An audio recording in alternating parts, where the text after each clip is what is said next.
Welcome to A9 TV. ముందుగా headlines చూద్దాం. శ్రీకాకుళం జిల్లా ఎచ్చర్ల నియోజకవర్గంలో మత్స్యకారుల సేవలో పథకాన్ని ప్రారంభించిన సీఎం చంద్రబాబు. లబ్ధిదారులకు 20,000 చొప్పున ఆర్థిక సహాయం అందజేత.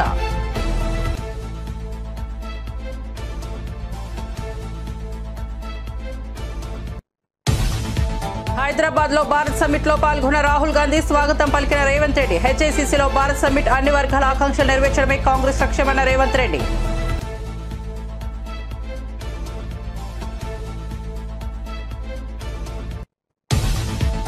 ఏపీ లిక్కర్ స్కామ్ లోకల్ కాదు ఇంటర్నేషనల్ అన్న MLA Somireddy Chandramohan Reddy. AP liquor scam 3,200 కోట్లు కాదు 10,000 కోట్లకు పైన అన్న ఎమ్మెల్యే. అధికారిక సేల్స్ తగ్గించి అక్రమంగా అమ్మేసి 1,000 కోట్లు దోచేశారని ఆరోపణ.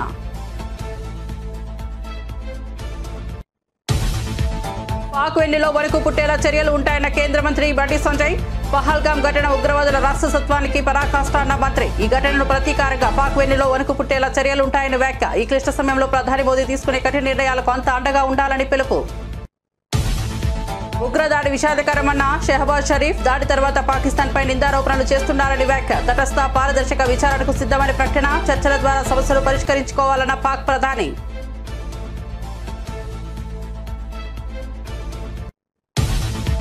సింధు నదిలో భారతీయుల రక్తం పారిస్తాం. పాక్ మాజీ మంత్రి వ్యాఖ్య. నదీ జలాల ఒప్పందం రద్దుపై భారత్ కు బిలావత్ భుట్టో వార్నింగ్. పాకిస్తాన్లో నీటి ప్రాజెక్టులపై అంతర్గత వివాదాలు. ఉద్రిక్తతల నేపథ్యంలో అంతర్జాతీయ వివాదాలకు సిద్ధమవుతున్న ఇరు దేశాలు.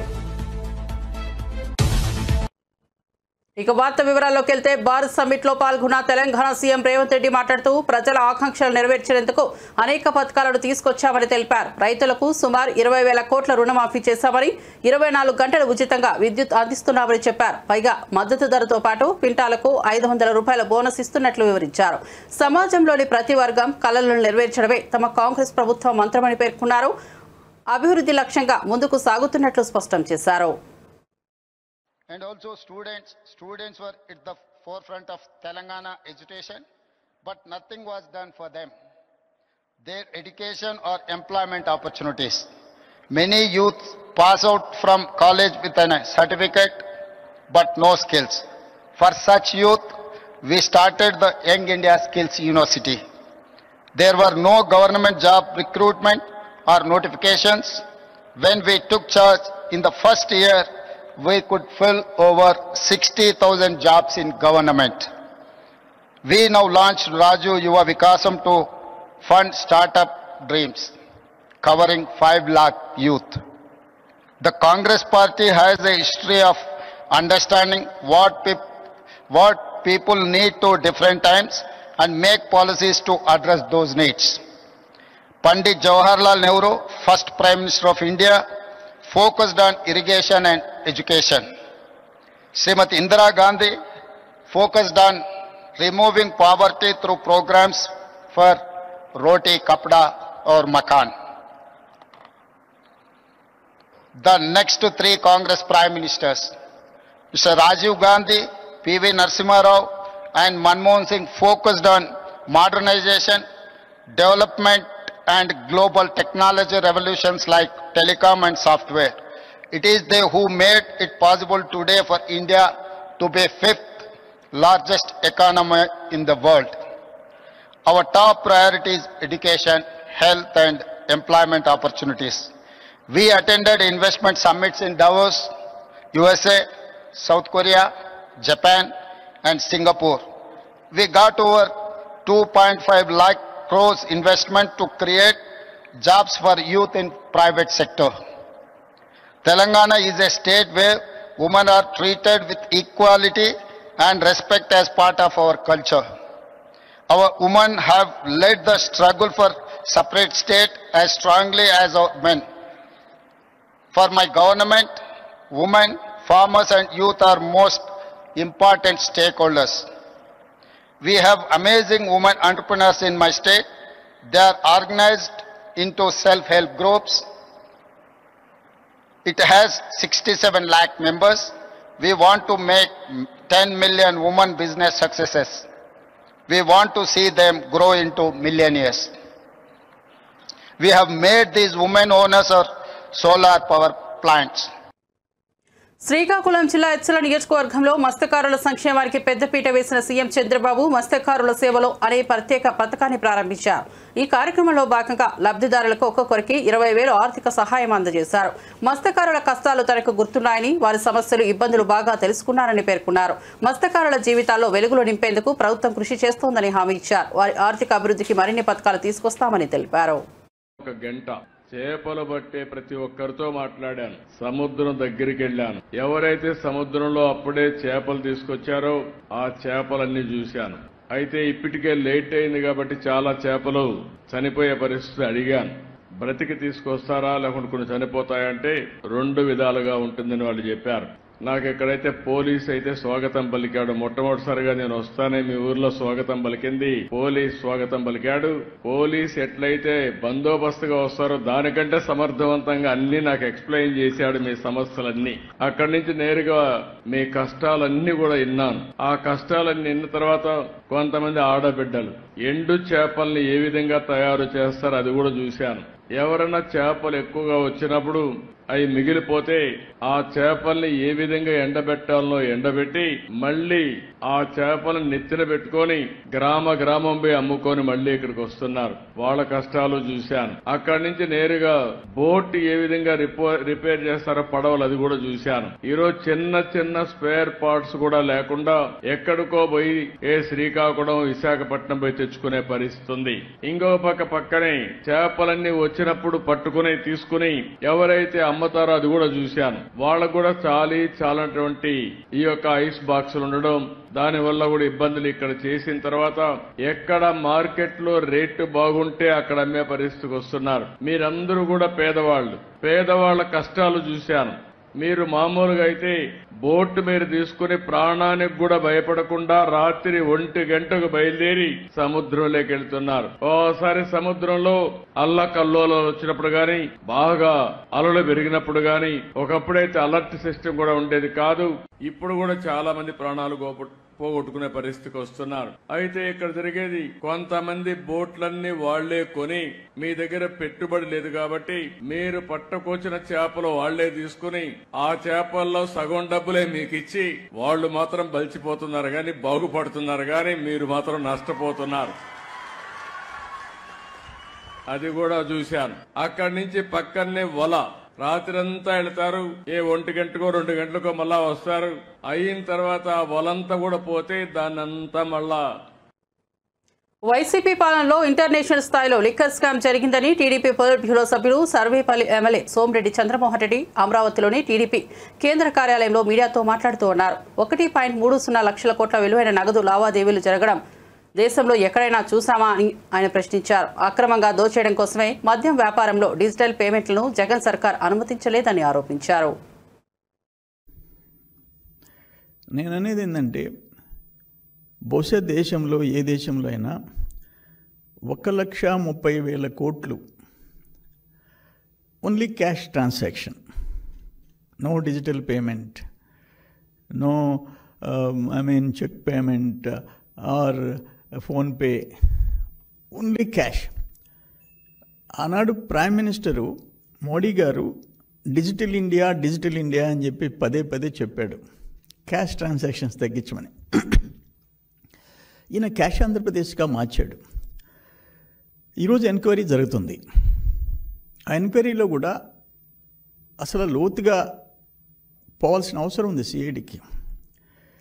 మీరేదో 3,200 కోట్లు అంటున్నారు మీరు, కానీ అనఫిషియల్ సేల్స్ మీరు అకౌంట్లోకి తీసుకోవటంలా. నేను ఒక మాట అంటాను, ఈడీ ఇంత మనీ లాండరింగ్ మీ లెక్క, సిఐడి లెక్క, నేను తర్వాత కూర విషయాలు చెప్తా. 3,200 కోట్లు అంటే ఈడీ ఎందుకు ఎంటర్ కాదు?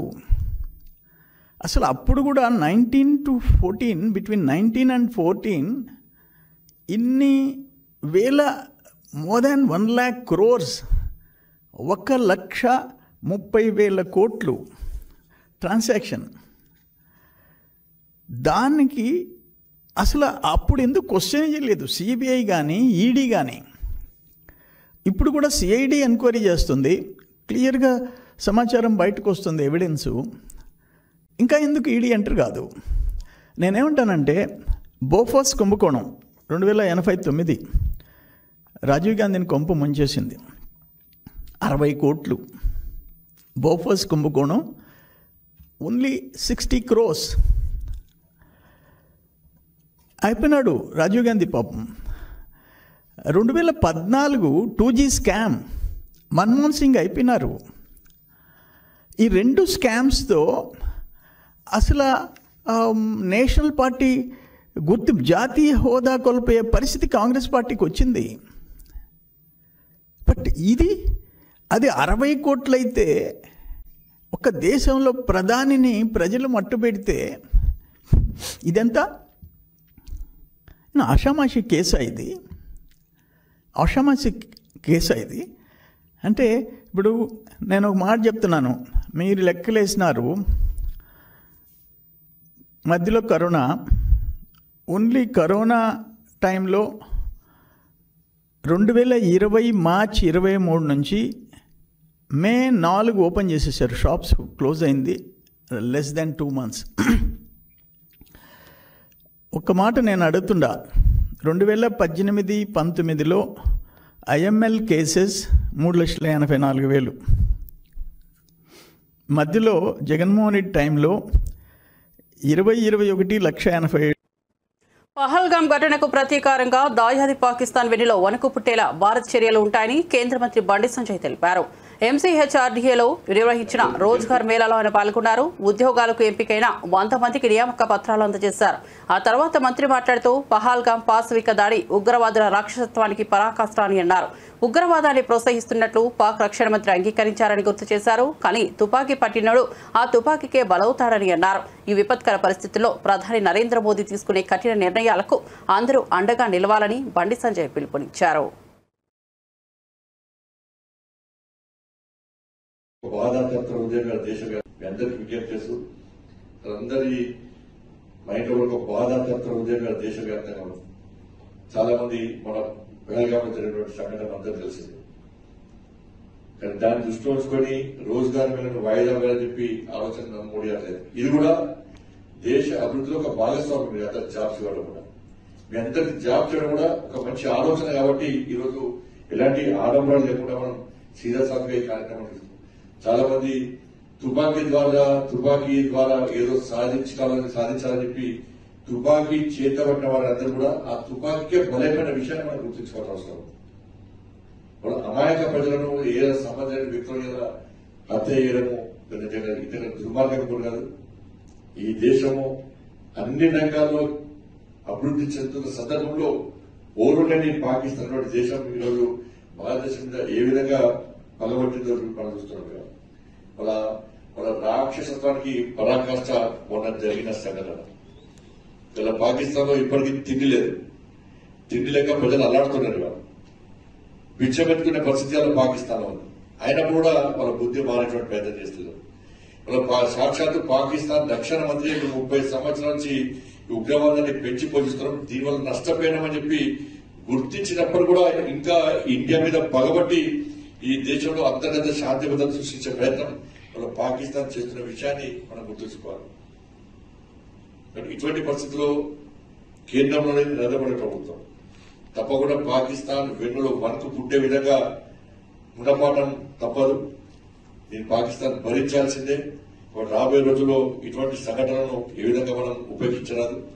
ఇటువంటి పరిస్థితుల్లో కఠిన నిర్ణయాలు తీసుకోబోతున్నటువంటి నరేంద్ర మోడీ గారి ప్రభుత్వానికి మనం అందరం కూడా అండగా ఉండాల్సిన బాధ్యత ప్రతి భారతీయుడి మీద ఉంది. కాబట్టి తప్పకుండా ఆ విధంగా మనం అందరం కూడా నరేంద్ర మోడీకి అండగా ఉండాలి. కాబట్టి పహల్గాంలో ఉగ్రదాడిపై పాకిస్తాన్ ప్రధానమంత్రి షెహబాజ్ షరీఫ్ తొలిసారి స్పందించారు. దుర్ఘటన జరిగిన 4 రోజుల తర్వాత తీరిగ్గా స్పందిస్తూ భారత్ తమపై నిందారోపణలు చేస్తోందని అన్నారు. పహల్గాం ఘటన విషాదకరమని అంటూనే భారత్ నుంచి ఎలాంటి ముప్పు వాటిల్లినా ఎదుర్కొనేందుకు పాక్ సిద్ధంగా ఉందని ఆయన ప్రకటించారు. ఈ మేరకు Khyber Pakistan military academy graduation వేడుకల్లో షెహబాజ్ వ్యాఖ్యలు చేశారు. భారత ప్రభుత్వం తీసుకుంటున్న చర్యలను Shehbaz తప్పుపట్టారు.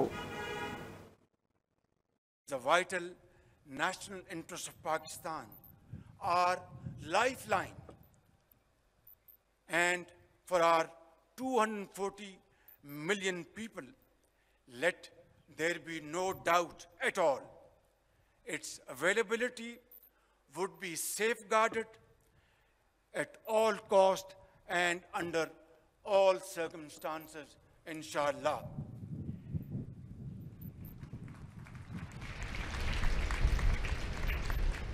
Any attempt to stop, reduce, or divert the flow of water belonging to Pakistan under the Indus Waters Treaty would be responded to with full force and might, and nobody should remain under any kind of false impression and confusion. Our valiant armed forces remain fully capable and prepared to defend the country's sovereignty and its territorial integrity against any misadventure, clearly demonstrated by its measured yet resolute response to India's reckless incursion in February 2019. Therefore, I would like to make it clear in all humility, but with fullest confidence at my command, on behalf of the people of Pakistan and our armed forces, that nobody should make any mistake about it. This nation of 240 million people stands united by and behind our brave armed forces. తమ party పోటీ పడలేకపోతోందని లోక్సభలో ప్రతిపక్ష నేత రాహుల్ గాంధీ ఆసక్తికర వ్యాఖ్యలు చేశారు. హైదరాబాద్లోని హెచ్ఐసిసిలో నిర్వహిస్తున్న భారత్ సమ్మిట్లో పాల్గొన్న ఆయన మాట్లాడుతూ తాను నిన్ననే రావాల్సి ఉన్న కశ్మీర్కు వెళ్లడం వల్ల రాలేకపోయారని, అందుకు క్షమించాలని కోరారు. దేశంలో ప్రస్తుతం ప్రతిపక్షాన్ని మాట్లాడనివ్వకుండా అణిచివేసే దూకుడు రాజకీయాలు కొనసాగుతున్నాయని లోక్సభ ప్రతిపక్ష నేత కాంగ్రెస్ ఎంపీ రాహుల్ గాంధీ అన్నారు. కొన్నేళ్ల క్రితం తమ పార్టీ పూర్తిగా ఒంటరిగా రాజకీయంగా చిక్కుకుపోయినట్లు భావించామని ఆయన వెల్లడించారు. తమకు అందుబాటులో ఉన్న మార్గాలన్నీ మూసుకుపోయాయని, మీడియా సహా ఏదీ తమకు అనుకూలంగా లేదని అన్నారు.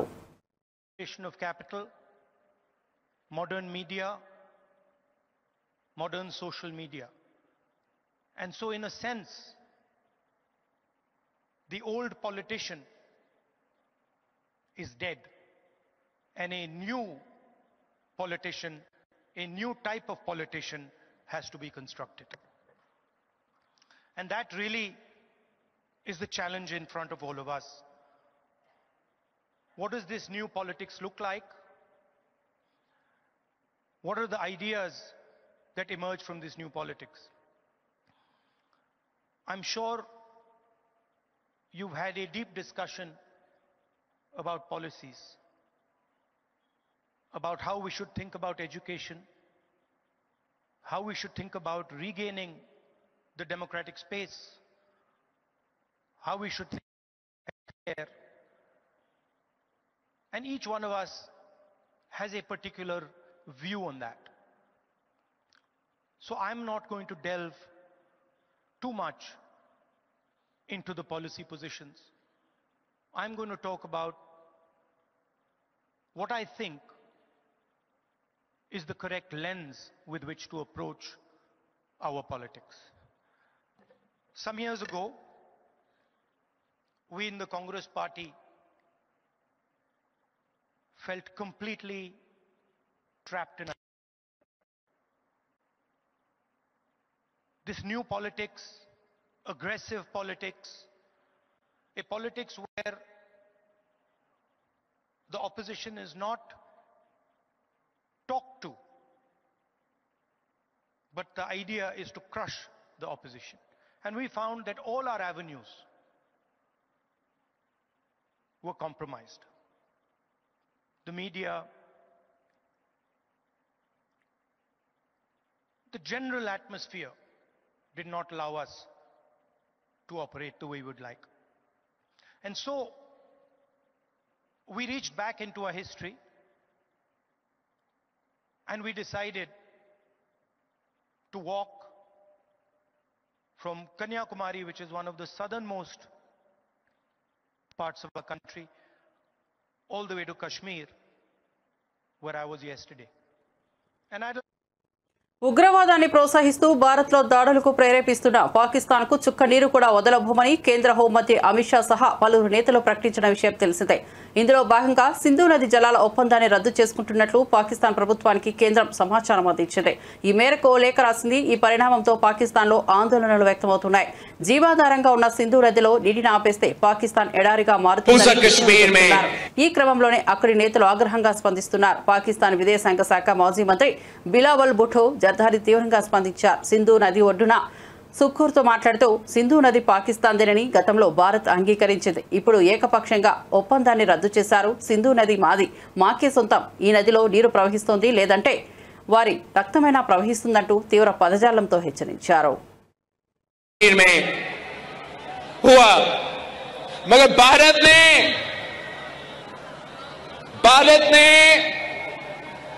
पाकिस्तान पे इल्जाम लगाया है।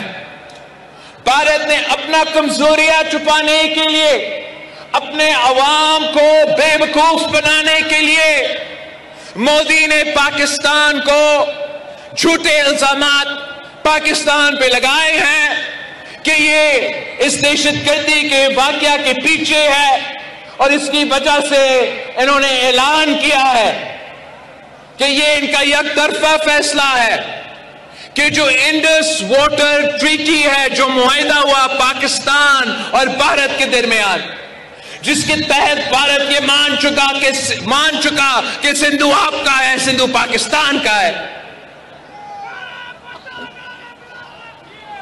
मोदी ने और उनकी हुकूमत ने ऐलान किया कि अब वो ये मुआहिदा नहीं मानते। और मैं सखर में इसी सिंधु दरिया के साथ खड़े होके भारत को कहना चाहूंगा कि सिंधु हमारा है और सिंधु हमारा रहेगा। या इस दरिया से हमारा पानी बहेगा या उनका खून बहेगा। ऐसे नहीं हो सकता, ऐसे नहीं हो सकता कि एक दिन तू उठ जाए और ये फैसला करे कि आप इंडस वाटर ट्रीटी को नहीं मानते। బీఆర్ఎస్ నేత కేటీఆర్ పై బీజేపీ ఎంపీ ధర్మపురి అరవింద్ ఘాటుగా స్పందించారు. ఇమేజ్ బిల్డింగ్ కాదు, కెపాసిటీ బిల్డింగ్ పెంచుకో అంటూ చురకలంటించారు. ఏ మొహం పెట్టుకుని రేపు సభ నిర్వహిస్తున్నారు? సభకు 100 కోట్ల రూపాయలు ఎక్కడి నుంచి వచ్చాయని ప్రశ్నించారు. 1,50,000 కోట్ల తెలంగాణ ప్రజల సొమ్ము దోచుకొని ఖర్చు చేసి ప్రత్యామ్నాయం మేమేనని చెప్పడం హాస్యాస్పదమన్నారు. ప్రజలు బీఆర్ఎస్ పార్టీ మాయలు మర్చిపోలేరని ధర్మపురి అరవింద్ విమర్శలు గుప్పించారు.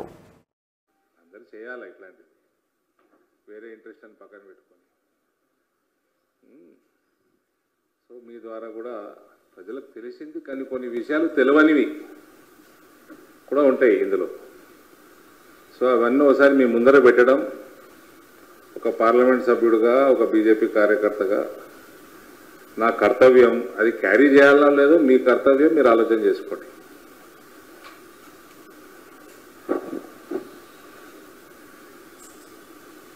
దీంట్లో టోటల్ రిపోర్ట్ 170 పేజీల రిపోర్ట్ ఉందండి. అందులోంచి కొన్ని బ్రీఫ్ అంశాలు, ఇంపార్టెంట్ అంశాలు మీ ముందర పెడతాను. దాని తర్వాత కనబడనివి కూడా మీ ముందర కొన్ని పెట్టడానికి ప్రయత్నం చేస్తాం.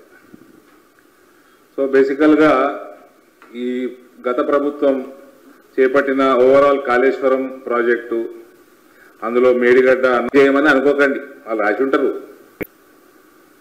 రైట్ ఫ్రమ్ స్క్రాచ్ ఈ ప్రాజెక్టు స్కామ్ కోసమే టేకప్ చేసిండ్రు. దోసుకుందామనే, దోసుకునేటోడు కూడా కనీసం ప్రాజెక్ట్ అన్న క్వాలిటీలో కట్టాలి కదా. అంటే కొట్టుకపోని మునిగిపోని డిజైనింగ్ కేసీఆరే ఇస్తాడు. ఆయననే చీఫ్ ఇంజనీర్. 80,000 పుస్తకాలు చదివిండు. నేను 80,000 చదవలే. ఆయన కొత్త గొప్ప కామన్ సెన్స్ చెప్తున్నా. This is complete tender managed.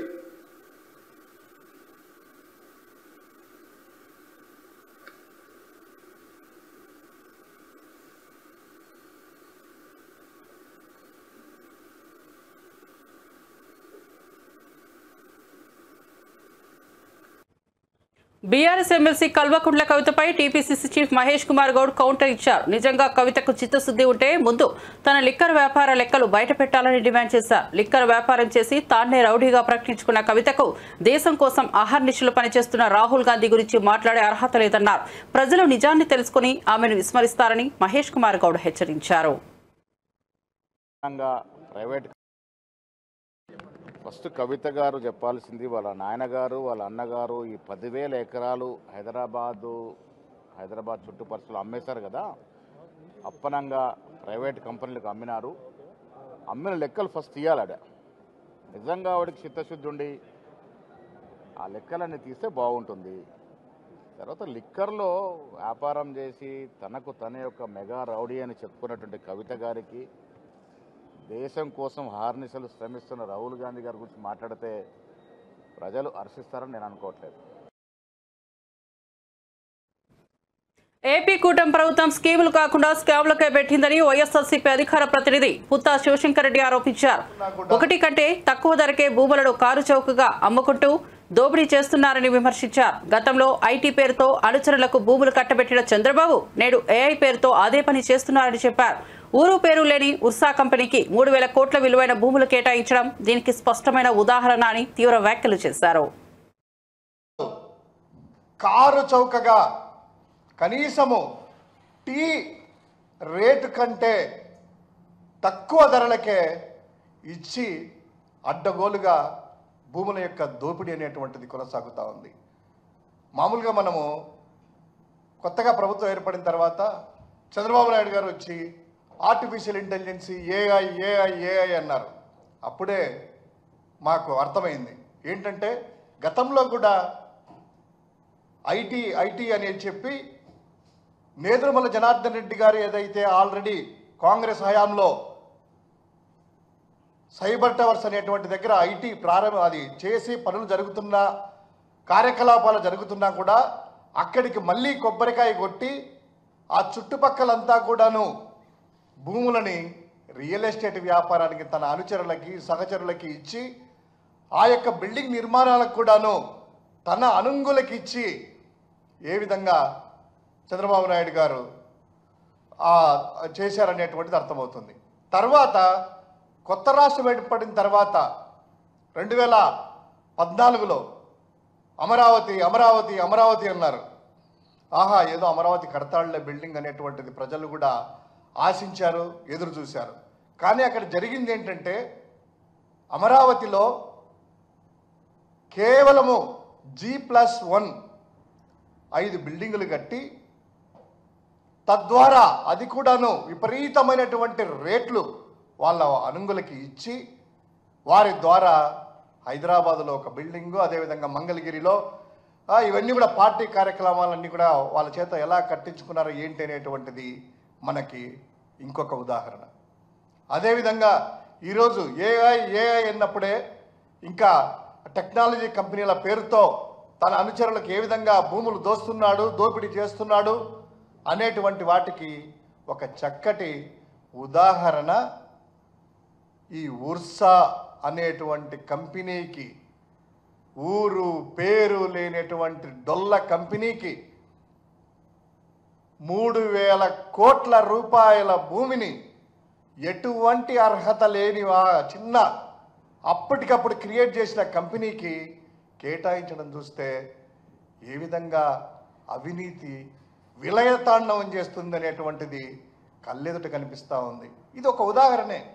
దీని డీటెయిల్ చూద్దాం. అసలు ఈ కంపెనీకి 3,000 కోట్ల రూపాయలు అంటే 59.65 ఎకరాలు. వరంగల్ సభను ప్రతిష్టాత్మకంగా విజయవంతం చేయాలని మాజీ మంత్రి ఎమ్మెల్యే హరీష్ రావు పిలుపునిచ్చారు. ఎప్పుడు బీఆర్ఎస్ పార్టీకి అండగా ఉన్న వరంగల్ ప్రజలు, వ్యాపారస్తులు ప్రతి ఒక్కరూ సహకరించాలని కోరారు. రాష్ట్ర ప్రజలు పడుతున్న కష్టాలపై ప్రభుత్వంపై ఒత్తిడి తేవడమే సభ లక్ష్యమని తెలిపారు. భారీగా జనసంద్రం తరలివచ్చే అవకాశం ఉందని, ప్రభుత్వం పోలీసులు కుట్రలకు పాల్పడే అవకాశం ఉందని హెచ్చరించారు. కేసీఆర్ ప్రసంగాన్ని వినాలన్నదే అందరి ధ్యేయమని, మరోసారి కేసీఆర్ ను ముఖ్యమంత్రి చేయాలని ప్రతినబూనాలని పిలుపునిచ్చారు. ఏర్పాట్లు జరిగాయి. అఫ్ కోర్స్ వరంగల్ జిల్లాకు భారీ బహిరంగ సభలు జరిపిన ఘనత వరంగల్ జిల్లాకే ఉంది. గతంలో మహాగర్జన పేరిట 20 సభ జరిపిన చరిత్ర కూడా వరంగల్ జిల్లాకే దక్కింది. సో అందువల్ల వరంగల్ జిల్లా నాయకత్వం మొదటి నుంచి కూడా అద్భుతమైనటువంటి సభలు సమావేశాలు జరిపారు. ఎప్పుడైనా బీఆర్ఎస్ పార్టీకి అతిపెద్ద సభలకు వరంగలే వేదిక అయింది. ఇప్పుడు కూడా కేసీఆర్ గారు మళ్ళీ వరంగల్లోనే ఈ యొక్క సభ జరపాలని నిర్ణయించడం, మరి ఈరోజు రాష్ట్ర వ్యాప్తంగా కూడా ఈ సిల్వర్ జూబ్లీ ఈ రజతోత్సవానికి రాష్ట్ర ప్రజలు స్వచ్ఛందంగా పెద్ద ఎత్తున తరలి రావడానికి సిద్ధమయ్యారు. ఇప్పటికే చాలా జిల్లాల నుంచి పాదయాత్రన ప్రజలు ప్రారంభమై దారి మధ్యలో ఉన్నారు. ఎడ్ల బండ్ల మీద కొంతమంది చేరుకున్నారు, ఇంకా కొంతమంది చేరుకుంటా ఉన్నారు. కొంతమంది సైకిల్ యాత్ర మీద బయలుదేరారు. కొంతమంది స్వచ్ఛందంగా తమ సొంత వాహనాల్లో రావడానికి కూడా రాష్ట్ర వ్యాప్తంగా ప్రజలు కేసీఆర్ను చూడాలి, కేసీఆర్ గారు ఏం మాట్లాడతారో వినాలనేటువంటి ఒక ఉత్సాహం ఈ రాష్ట్ర వ్యాప్తంగా కూడా కనబడతా ఉంది. బీఆర్ఎస్ రజతోత్సవం అంటే ఇది తెలంగాణ ప్రజలందరికీ కూడా నిజంగా ఒక రకంగా పండగ లాంటిదే. బీఆర్ఎస్ పార్టీ లేకపోతే ఇవాళ తెలంగాణ లేదు, తెలంగాణ లేకపోతే ఇవాళ ఇంత అభివృద్ధి మనం చూసేటువంటి వాళ్ళం కాదు. ఆనాడు సమైక్య రాష్ట్రంలో కరువు కాటకాలకు నిలయంగా, వలసలకు నిలయంగా, ఆత్మహత్యలకు నిలయంగా ఉన్న ఈ ప్రాంతానికి విముక్తి కలిగించి తెలంగాణ ఆత్మగౌరవ బావుటా ఎగిరేసినటువంటి పార్టీ ఇవాళ బీఆర్ఎస్ పార్టీ. రాష్ట్రాన్ని సాధించింది బీఆర్ఎస్ పార్టీ, రాష్ట్రాన్ని అభివృద్ధి పథంలో నడిపించింది బీఆర్ఎస్ పార్టీ.